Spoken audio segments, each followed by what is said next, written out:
రాత్రి 8 దాటితే యువకులు అనుమానాస్పదంగా కనిపిస్తే తాట తీయండి. గుంపులుగా కనిపిస్తే, చీకట్లో కనిపిస్తే పోలీసులకు ఫుల్ పర్మిషన్ ఇస్తున్నా అంటున్నారు హోమ్ మినిస్టర్ వంగలపూడి అనిత.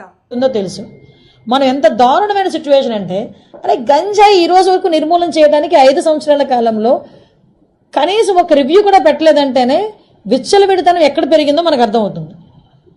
ఆఖరికి వైఎస్ఆర్సీపీ నాయకులు కూడా గంజాయిలు అమ్ముకోవడంలోని గంజాయి వ్యాపారంలోని ఇన్వాల్వ్ అయిపోయారు కాబట్టి వాళ్ళు అసలు దీని మీద కనీసం దృష్టి పెట్టలే.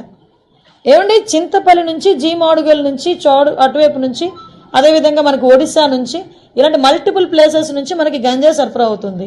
మనకి ఎన్ని చెక్ పోస్టులు ఉన్నాయండి అని డిపార్ట్మెంట్ వాళ్ళని అడిగితే 3 చెక్ పోస్టులు ఉన్నాయని చెప్పారు.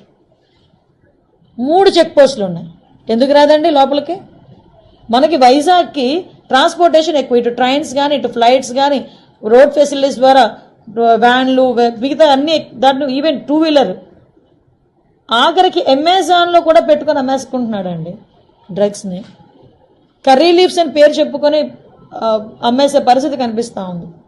నిజంగా ఇది మనం చాలా సీరియస్గా తీసుకోవాల్సిన ఇష్యూ. అంటే అంత క్రిటికల్ సిచ్యువేషన్లో ఈరోజు వైజాగ్ పరిస్థితి ఉంది. నేను ఎందుకు దీని మీద ఇంకా ఛార్జ్ తీసుకోకుండానే నేను రివ్యూ పెట్టానంటేనే ఒకసారి దీని సీరియస్నెస్ ఏంటన్నది ఆలోచించండి. నేను ఇంకోటి కూడా చెప్పాను, టాస్క్ ఫోర్స్ ఏర్పాటు చేయండి.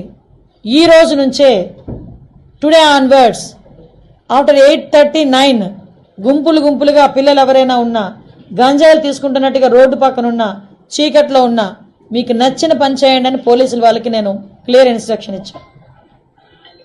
అట్ ద సేమ్ టైం ఈరోజు కొంచెం మరీ ఇంకోటి విషయం ఏంటంటే, స్మెల్ డిటెక్ట్ చేయాలి.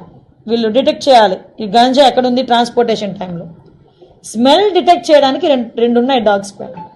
2 అసలు నిజంగా ఈ రాష్ట్రాన్ని ఏమి చేసేద్దాం అనుకున్నారు ఈ 5 సంవత్సరాలు? నాకు అర్థం కాల. 2 డాగ్సా? కనీసం వాళ్ళకి ఇంకొకటి ఏంటంటే, పోలీసులు చెప్తా ఉంటే బాధ అనిపించింది, సీజ్ చేసిన వెహికల్స్ని వేర్ హౌస్ అనేది కూడా లేదు ఈ రోజు వరకు.